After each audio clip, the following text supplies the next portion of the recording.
Alright, let me see how long that stays.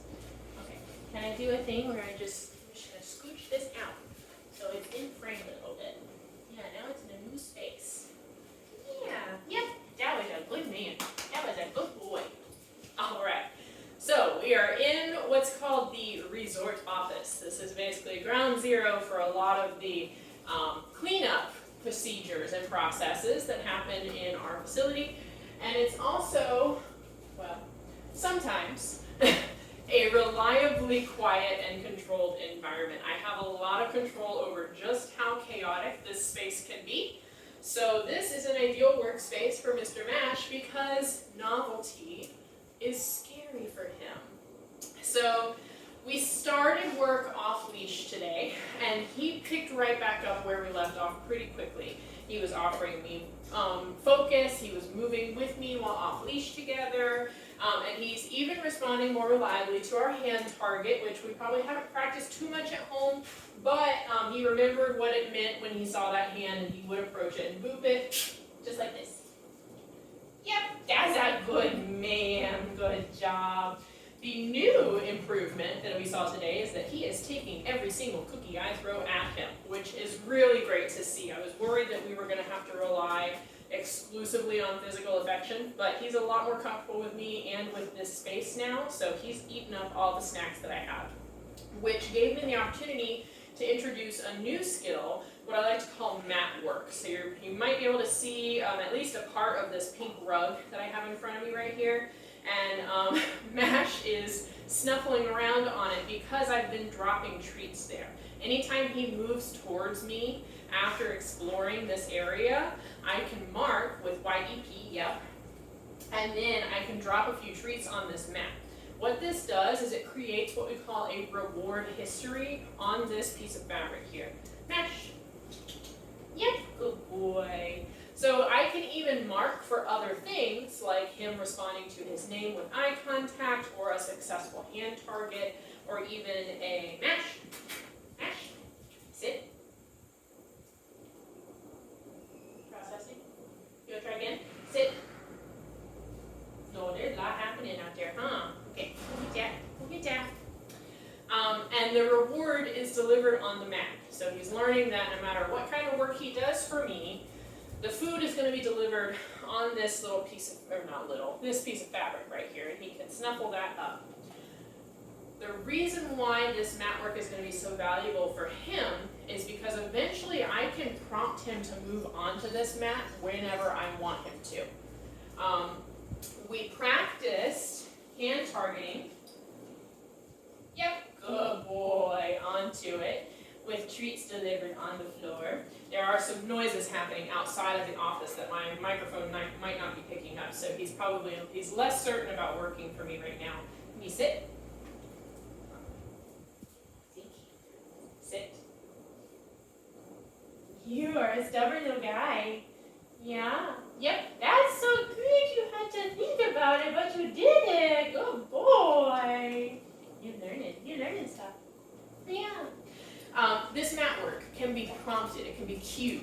So he can learn to move on to this mat at your cue. Off, off, mash. I'm not too mad about his jumping in here right now because it's an indication of confidence for him, and that's what we're trying to build when he's here in the office with me. So if it becomes a problem, yeah, good boy, with social etiquette, we will continue to work on greeting behaviors, basically, which is just going to be somebody else offering a hand target and him moving to that hand target. Yep, good boy, before receiving pets from the person, okay? So, we introduce mat work. He gets treats delivered on the mat itself so that he learns to move towards it to get reinforced. And then eventually I'll be able to just kind of point or gesture to it, and he'll know to move on to that space before I drop my food delivery. The reason why this mat can be such a powerful tool is that he gets really uncomfortable really quickly when new things are introduced to his environment, at least in this office setting when he's not with you. Good boy, there you go. So we want to give him an option when he's feeling uncomfortable, because what I saw today was When he's not comfortable with something, his first choice is to start low growling and freezing and hard staring at it and lowering his head and tensing up and just kind of shifting into conflict mode. And what I want him to learn is that he has a safe space where rewards have been delivered reliably that he can move to anytime he's feeling uncertain or unsure about his surroundings or about his choices. He has a reliable choice that always means snacks, and he doesn't have to yell about it or growl about it or freeze or think really hard and potentially make some poor choices like lashing out or nipping at people if he feels like he has no control over the situation. This should always and will always be available to him as a choice. So what I want you to do at home is if he has a favorite blanket or a bed that you know he enjoys going to, make that his space alone. It doesn't get shared with Sky. The kids need to know that they can't just go crawl all over him if he's laying on it or interacting with it. Good boy, that is his space to receive rewards and to move on to if he feels like he needs to take a break and take a rest, okay? And you can start letting him know that that is his safe place by training around it. Mash. Yep, good boy. Yep. So I'm just ensuring that I deliver the rewards either from my hand while all 4 of his feet are on this rug, or I drop the cookies onto the mat so that he can sniff them out and retrieve them from the rug itself. Okay? And you'll know that he's learning this lesson if he just offers movement onto it and then kind of looks at you like, hey, where's my snack? Which he will get to. Again, we have some noisy neighbors like barking, and we have other team members coming and going outside of this room behind me, and he's showing a lot of concern about that right now. But I'm going to see if I can get him, yeah, good boy, yep, to move away from the door, and that is exactly how you use this. If he is showing concern or stress or anxiety about something, maybe somebody knocked on the door, somebody walked by the house, or the kids are running around and making a lot of noise and he's showing a little uncertainty about it, just give him something to do right, give him a little hand target to move towards. Yep, and then you can, if you're not nearby it, you can very quickly move to your little safe space and deliver the cookies there. And continue delivering cookies there as long as the stressful event is occurring. Good boy. And once the stressful event is over, deliver a couple more cookies and then you just walk away. Okay? Now, he is nice and comfortable. He's showing me a lot of loose body language. So I think this is a good opportunity to show you what happens when I grab his leash.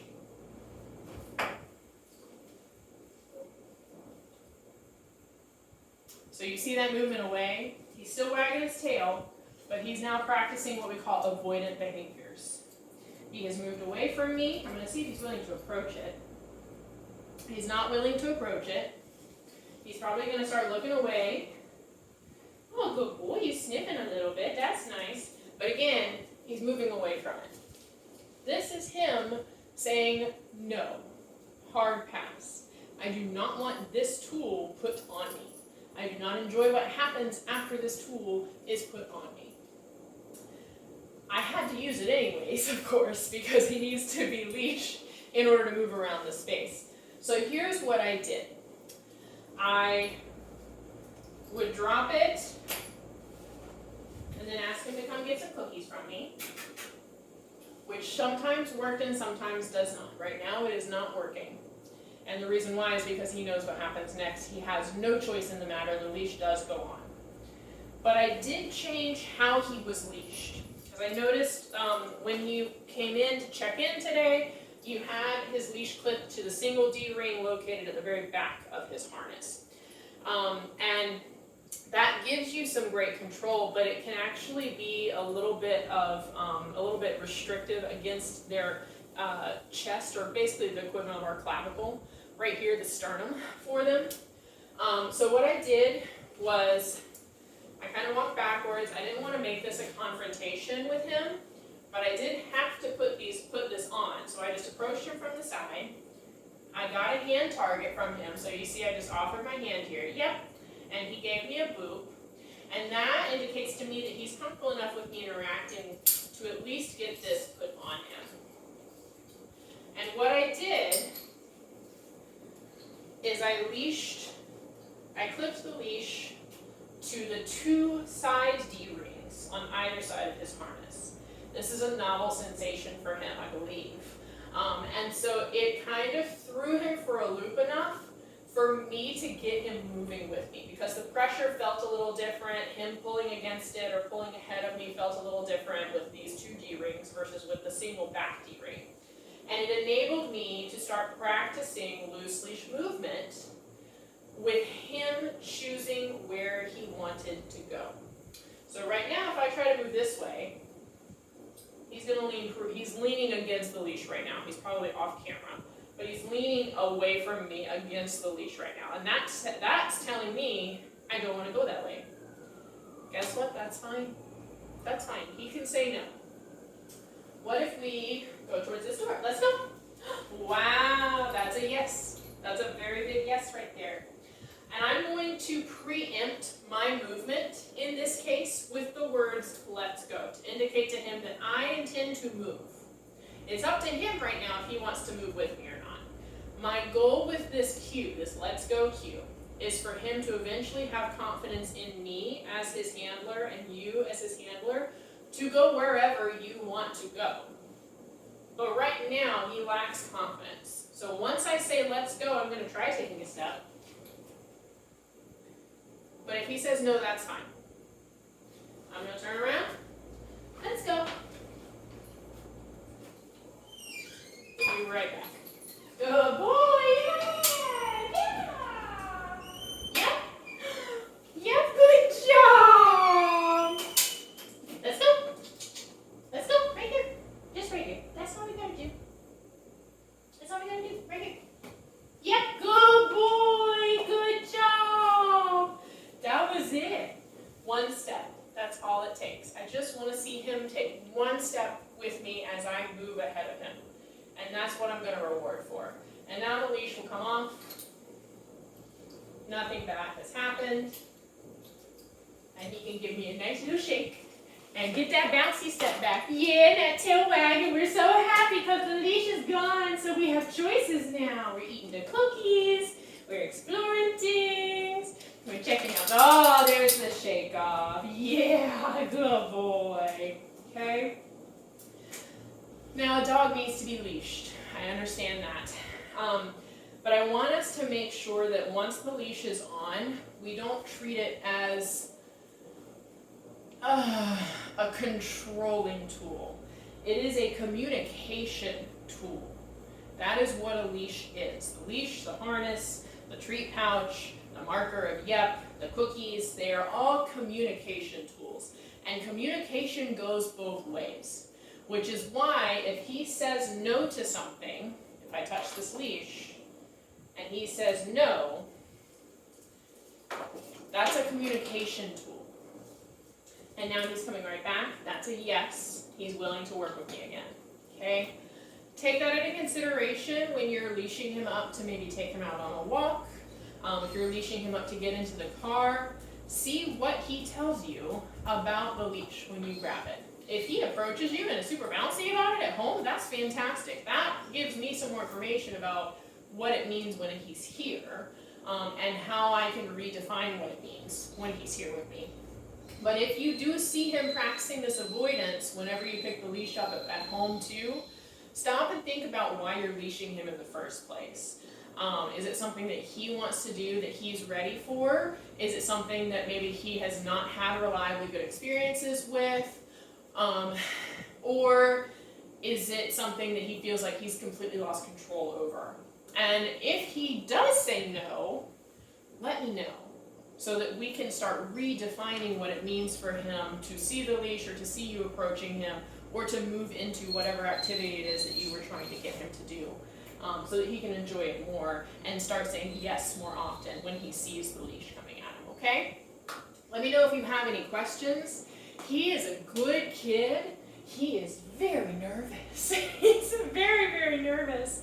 So it's going to take some time to to start seeing the same problems that you're seeing at home from him here.